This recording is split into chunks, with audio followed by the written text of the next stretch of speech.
And has this been your first experience with Pathways to Hope? No, I've been coming for, I guess, about 7 years now.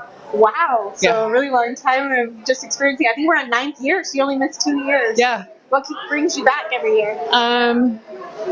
Actually, the very first time I went, I think I shared this with you before, but I was a street outreach worker at the time, and who is now family to me, one of my clients at the time who was severely untreated with schizophrenia.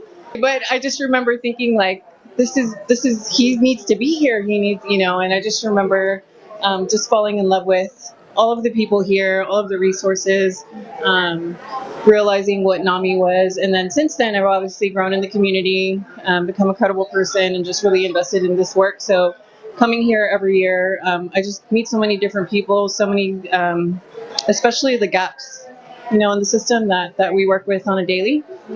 So that brings me back every year, just where I was at back with him, and then now that he's stable now and very high functioning and everything. So He's thriving.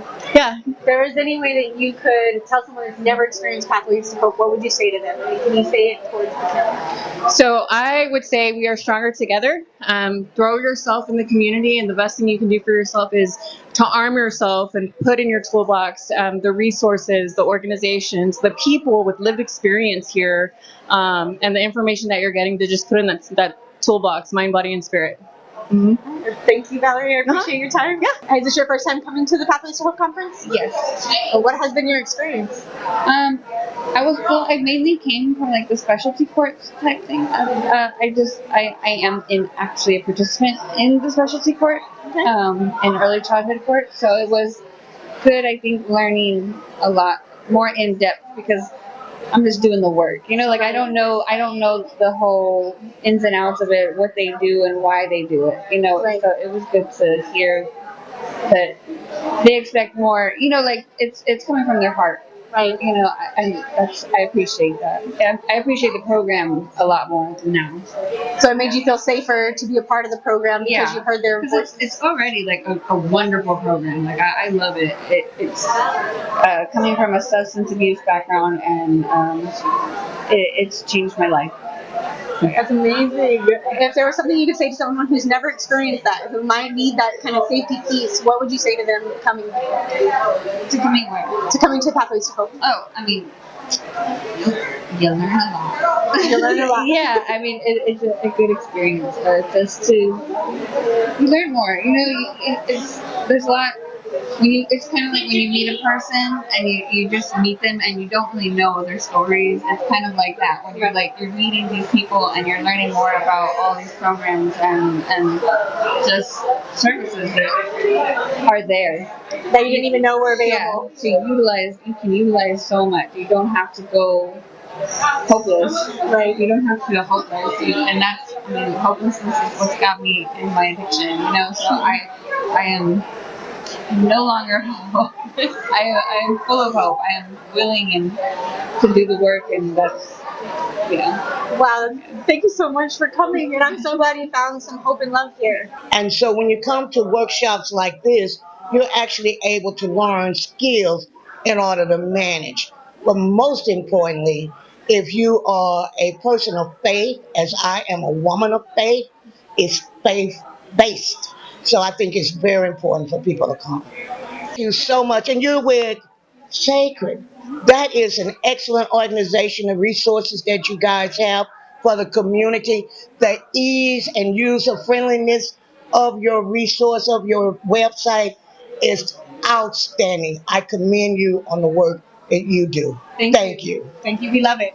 What would you say to someone that is hesitant on coming to Pathways that you might think would bring them into the doors? Yeah, I think if someone was hesitant around coming to Pathways, it would be more about maybe they're just not familiar with the language, or maybe sometimes they talk about mental health or things of that nature. But it's really about community strengthening itself in order to be able to support. And so I know for me, in my presentation, it's going to be talking about what all of us can do, not just if you are a licensed provider or if you have a degree in this or a degree in that. It's about bringing everybody together and that everybody has a space. And so I think anyone who is hesitant, if you can just step in, I think you'll find a space in this conversation.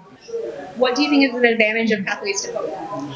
So I think Pathways to Hope brings together a lot of different entities and individuals that either work in this space or are affected by this space, want to learn about, what's going on in behavioral and mental health, and really what can we collectively do and individually, respectively, do to address these deep-rooted needs to sustainably, I don't want to say solve, I know that's so hard to do, but really be able to affect change to improve the lives of all of those that we're serving. So what has been the most powerful thing that you've seen as your first experience into Pathways to Hope today?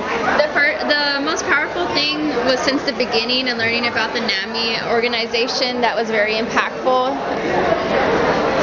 Yes, it's also my first time as well, and as my first time, I feel like just seeing the different resources come together and everyone just being together as well, just spreading that awareness for mental health resources and all.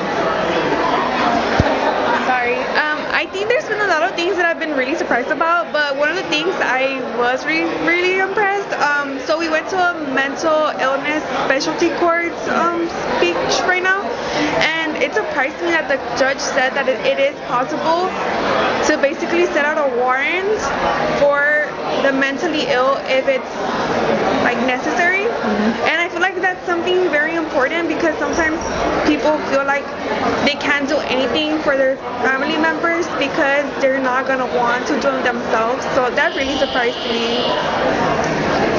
Just by what I know about coming here, you guys are probably some of the youngest that have come to our conference. So what would you say to other youth or young professionals that you would think would bring them to Pathways to Hope next year? I think as the younger crowd being here, it's very important because the younger generation coming up is misinformed or uneducated to know that there is help out there, there is resources out there, especially for our generation. And it's very important for our generation, who is going to be the future of our state, city, country, where we live, that they come out here and educate themselves and spread the word, because like I said, we are the future and we are the ones that are taking care of who need it now, who been needing it, and who's going to need it.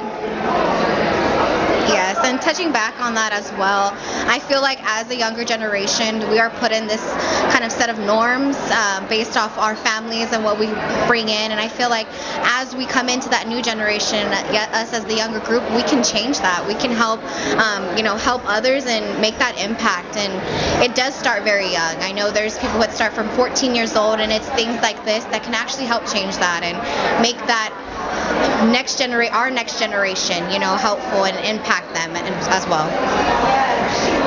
It's kind of hard to follow up on that, but I agree with what they said, and to add, like me personally, I never saw myself venturing into the job that I have now and venturing into knowing all these resources. But now that I'm getting to know more, it feels nice to know that if I encounter someone in the street and they're like, "Oh, I'm having this issue and I don't know where to get it from," I'm like, okay, so like there's this place, and this place, and this place. This one is free, this one is not really, but they'll work with you in fun. So it's like, it feels really nice to just know of different ways that I can help the community if it's needed. Hi, I'm Rebecca Clay Flores, Bexar County Commissioner, Precinct 1. We are one of the sponsors of this great event. I have been coming to this conference way before I was County Commissioner, so it is great to see these kind of conferences that are free and open to the public, where we can get resources and really feel validated for the work that we continue to do for mental health. I'm the mental health advocate on the court, have pushed millions of dollars of funding for this, so let's continue to go out there and fight the stigma. Hola, soy Rebecca Clay Flores, su comisionada del Condado, Precinto 1. Este es un gran evento, y estoy muy orgullosa de poder apoyar algo así. Es muy importante que nosotros, como en la comunidad latina, apoyamos esto y hablamos más de la salud mental, porque todos nosotros sabemos que necesitamos ayuda y necesitamos seguir apoyando.